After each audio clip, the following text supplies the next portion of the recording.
This is a 2008 BMW 328xi that Jason found abandoned, and we're going to try to flip it for a profit. As you can see, this car needs some love. It has been sitting around for how long, Jason? I think 8 months. 8 months? It looks like longer than that. But the guy had a mechanical issue with the DISA valve, and he's just stopped driving it. Now, if you don't know what the DISA valve is, it regulates the airflow into the intake manifold. There's two of them, but the one most commonly that fails is the outer one here. And there is a lever inside that opens and closes that regulates the air going in. And tell us how you found it, Jason. So I was at my shop that I work at, and I had to take this customer home. And the guy was telling me all about this BMW he had. And I was like, what's wrong with it? He was like, well, the DISA valve is broken. It's making a noise. And then he was like, recently a tree branch fell on it, shattered the sunroof completely. And I was like, well, if I'm interested in buying it, I'll let you know. 2 weeks later, I texted him and I went to go look at the car. And at this time, I didn't know the sunroof was completely shattered. But I took off the tarp that was covering it and I looked at it. I was like, wow, that's completely shattered. So that's how I bought it. And how much did we get it for? I got it for $400. Can't beat that.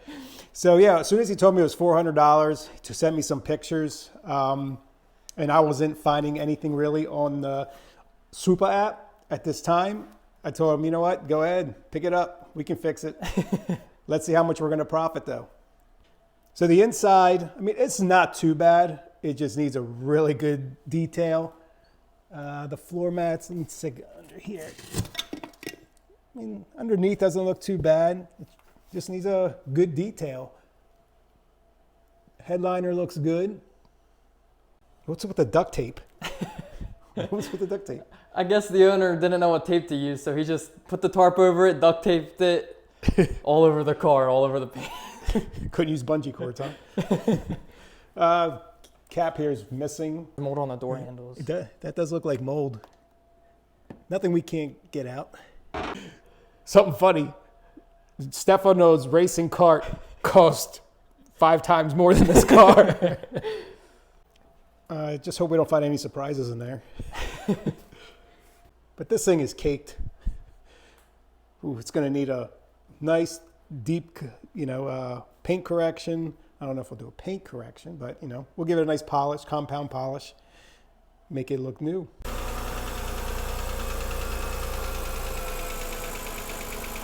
I don't know.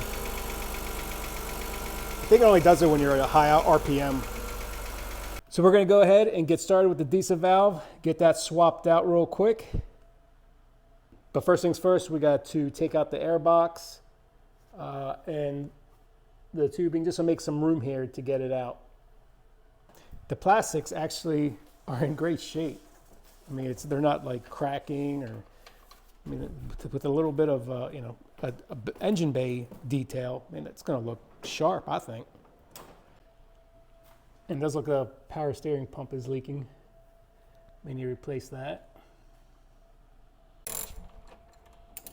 These ratchets suck. What are those? They look like snail shells.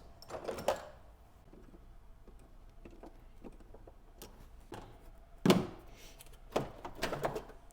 we go.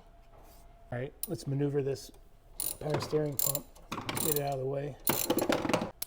Now with access, there's how many? 5 or 4? I think 4. 4 T25 torque screws.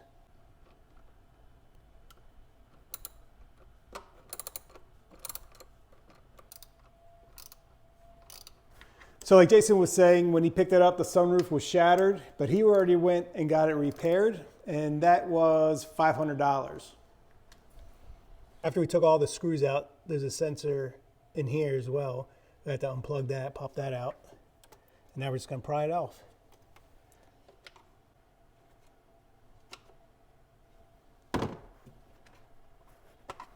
We're going to have to remove this tube. There's a screw right here to take the bracket, loosen up the bracket so we can pop this off, because this vacuum hose right here, it hooks up right here. It's blocking from the DISA valve coming out. We don't want to break that.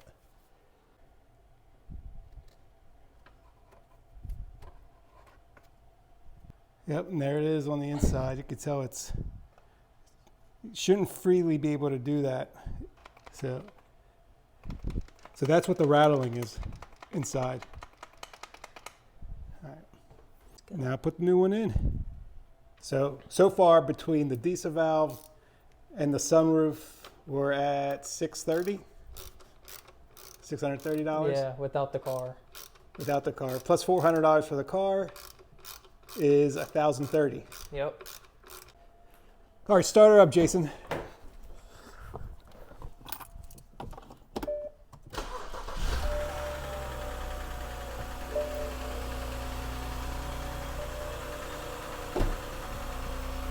Look at that front bumper. Look at road rash galore, man. But again, something we can fix. Jason just drove it around. Sounds good. I don't hear that rattling anymore. Check engine light gone. All the lights. It's a tire pressure. TPMS sensors probably need to be replaced. All right, so now with the diesel valve replaced, we're going to get off the detailing. It is freezing out here in Maryland. It is windy as well. I don't know if you can hear the wind on the mics, but it is freezing, and the car's not going to wash itself. We have our Kanzel pressure washer hooked up. We have our foam cannon filled up. We have our wash bucket, our wheel bucket. So we've got in the habit of washing every car the same. You don't want to rinse off a car. I mean, this car doesn't really matter, but if you're washing, a newer car, a high performance car, or a super car, you don't want to take water straight to the car first because the contaminants can scratch the paint. So the first thing we're going to do is we're going to use a foam cannon, get it all soapy, let those lubricants bond with the contaminants just so they come off a lot easier and doesn't scratch the paint.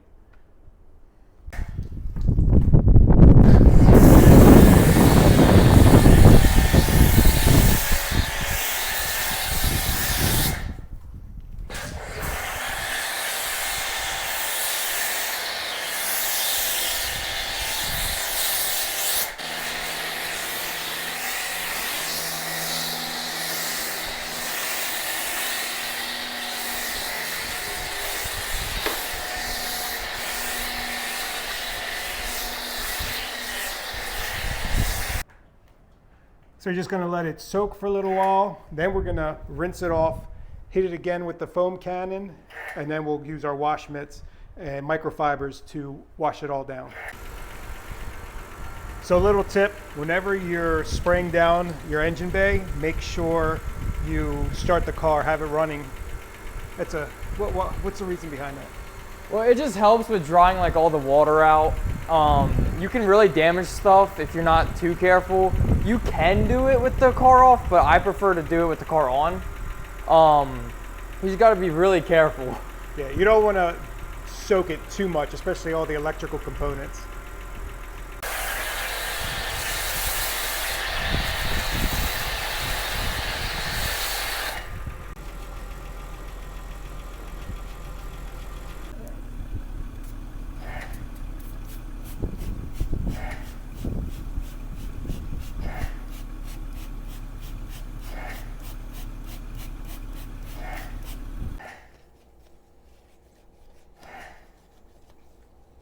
So because the sunroof was cracked and leaking, he had a tarp over it and he had it taped to the side of the car here. And I'm just going to use a blow dryer and a plastic razor blade to attempt to get it off. But it looks like it's already starting to work.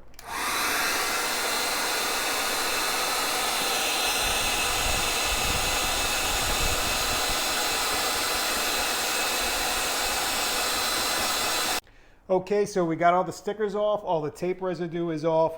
Tires are clean. A once through on the engine bay, we finished that as well. And now we're going to go back and do our second wash. All right, so we gave it a second wash and we also clay barred. And I have to say, the paint came back really nice. Not too bad for how it was before. There is a few dings on it, a couple imperfections, but as far as the paint goes, I mean, it looks good. The front bumper It has a lot of road rash. It's pretty bad. We're debating taking it to a local shop. He gave us a quote to respray it. The headlights aren't too bad, but we're going to clean them up as well. With the hood compound and polished, it looks 100 times better than it did before. Now off to the trunk. So I'm going to work on the trunk while Jason's doing the interior.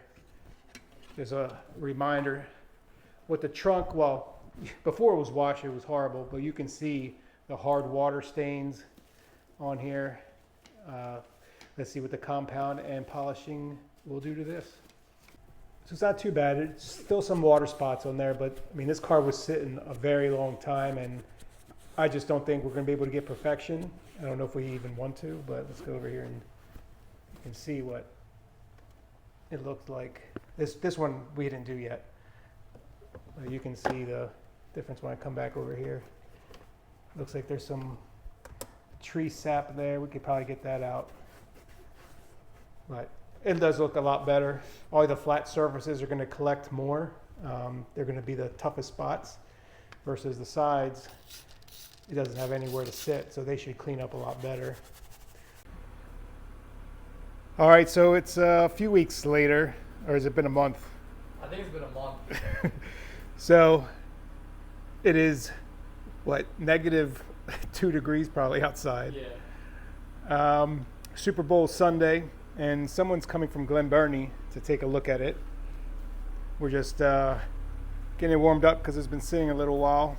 Take it for a test spin, and yeah, let's see if we end up selling it. So it's sitting a while, you know, it got some buildup on it, but overall the paint came out all right. We just want to give it a nice clean off. We're going to use a rinseless wash.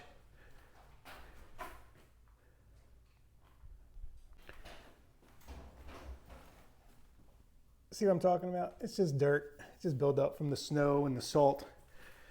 But overall, it came out pretty good. Headlights look good. So we're going to hit that real quick, and we'll catch up when they arrive. All right, got it all cleaned up with the waterless wash. Looks a lot better. And she's ready to go. Fingers crossed, right, Jason? Yeah. All right, so the people finally showed up. Jason pulled the car out to meet and talk to them. I laid back so he can do his thing. Tell us what happened, Jason. So basically, it was a father and son looking for a car for his son, and he actually used to have an E90, but it got rear-ended, so that they wanted the same exact car. And they checked everything out. You were telling me. They knew exactly what to look for. OBD2 scanner. They knew what kind of leaks to look for, everything. We went on a test drive, and then they like it. Yeah, the kid loved it and said that they were going to have to think about it. They lowballed me at first, saying $2,500, and I said, I can't do that, it's too low. They wanted to go get lunch and think about it, as you could see walking away. And then he said, would you take $2,800? And I said, I won't be able to do that. And then as Jason was pulling the car back in, he comes in the house and says, the car is misfiring. So I grabbed the OBD2 to plug it in, and it came back as a misfire. On cylinder 3. Cylinder 3. So Jason was like, well, I don't want to scam the guy. I'm going to tell him up front that what happened. And the guy was, you know, he kind of sounded like he wanted to back out. Yeah. But knowing these cars, we said it's most likely the ignition coils or spark plug or something like that. And I was like, where are you going to find an ignition coil? But luckily, Jason's friend had one, a spare. So he ran one over, and he let the buyer know that we're going to fix it. And at the same time, he said, I'm coming back because he was interested. He wanted to buy it. They actually helped me install it, and he gave me the money, the full $3,000. And yeah, he was telling me that just because it was misfiring, like it's kind of sketchy, or it was like hard to give $3,000. I told him, I was like, I know it's an ignition coil. I'm not gonna let it go for less than $3,000 just because of an ignition coil. So. Yep. So we swapped it out, cleared the codes, and seemed like everything's working good now. Yeah. So. All right, so here's a breakdown of everything that was invested, how much Jason spent, because this was really his flip. I didn't I didn't invest any money into it. He did it all on his own.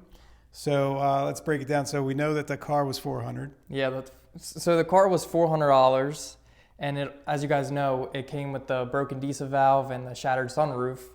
So I replaced the sunroof. That was about $500. The diesel valve was around $135 after tax, and that's really all the maintenance I did on it, except for the ignition coil. Right before they bought the car, it went bad, so that was an extra $26.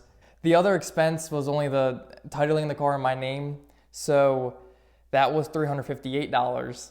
So altogether, I have $1,418 into the car. Sold it for $3,000. So total profit of? It was $1,582 or something. Not bad. Not bad for a first flip. $1,500. So he's happy. Made some money. Now I told him I'd get another one. We hope you enjoyed this video. Something different than what we usually post, but we haven't posted in a while either. So yeah, if you like videos like this, drop in the comments below. Maybe we'll get another one. See you in the next one.